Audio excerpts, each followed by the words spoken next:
যার হাত ধরে অভিনয়ে আসা সেই জহির রায়হানকে ক্যারিয়ারের অনন্য প্রাপ্তি ২১ পদক উৎসর্গ করলেন ববিতা।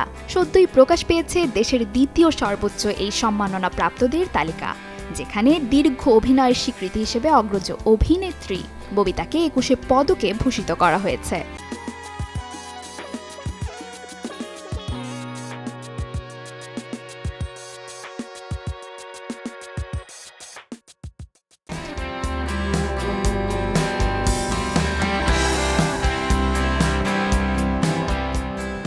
নেদারল্যান্ডসের রটারড্যাম আন্তর্জাতিক চলচ্চিত্র উৎসবে পুরস্কার পেল বাংলাদেশি সিনেমা মাস্টার। উৎসবের বিগ স্ক্রিন কম্পিটিশন বিভাগের শীর্ষ পুরস্কার জিতেছে সিনেমাটি। মাস্টারের নৈতিকতা ধরে রাখার লড়াইয়ের গল্প বলেছেন পরিচালক রেজওয়ান শাহরিয়ার সুমিত।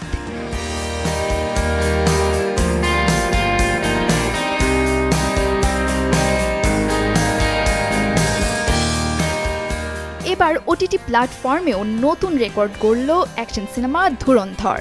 নেটফ্লিক্সে মুক্তির প্রথম সপ্তাহেই ছবিটি পেয়েছে প্রায় ৭৬ লাখ ভিউ। নেটফ্লিক্সের তথ্য বলছে, ডিজিটালে মুক্তির পর এটি আগের রেকর্ডধারী জনপ্রিয় ছবিগুলোকেও হার মানিয়েছে।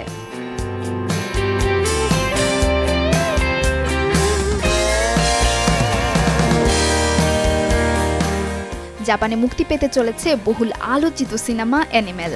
এই সুসংবাদ ঘিরে মেয়েকে নিয়ে নতুন পরিকল্পনার কথা জানালেন রণবীর কাপুর।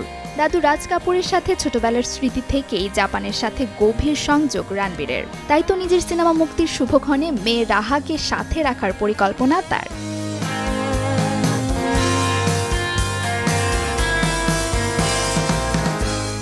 পরেশ রাওয়াল নন, হেরাফেরি ৩ ছবির শুটিং শুরু না হওয়ার নেপথ্যে এবার কারণ হিসেবে উঠে এলো প্রযোজকের আইনি জটিলতা। ভারতীয় সংবাদ মাধ্যমের বরাতে জানা গেছে, প্রযোজনা সংস্থা 7 আর্টস ইন্টারন্যাশনাল লিমিটেড হেরাফেরি সিরিজের আসল কপিরাইট দাবি করেছে। আদালতে মামলা ঠুকেছে প্রযোজক ফিরোজ নাদিয়াদওয়ালার বিরুদ্ধে।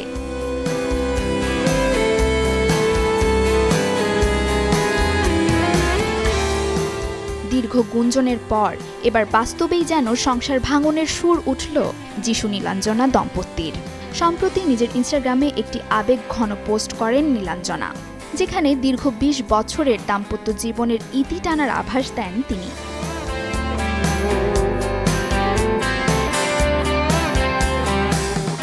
মুক্তির আগেই রেকর্ড করেছে কন্নড় সুপারস্টার যশের toxic a fairy tale for grown up সিনেমাটি। আগামী মার্চে মুক্তির কথা থাকলেও এরই মধ্যে ছবিটি পেয়েছে ব্যবসায়িক সফলতা। এখন পর্যন্ত সিনেমাটির তেলুগু স্বত্ব বিক্রি হয়েছে ১২০ কোটি রুপিতে।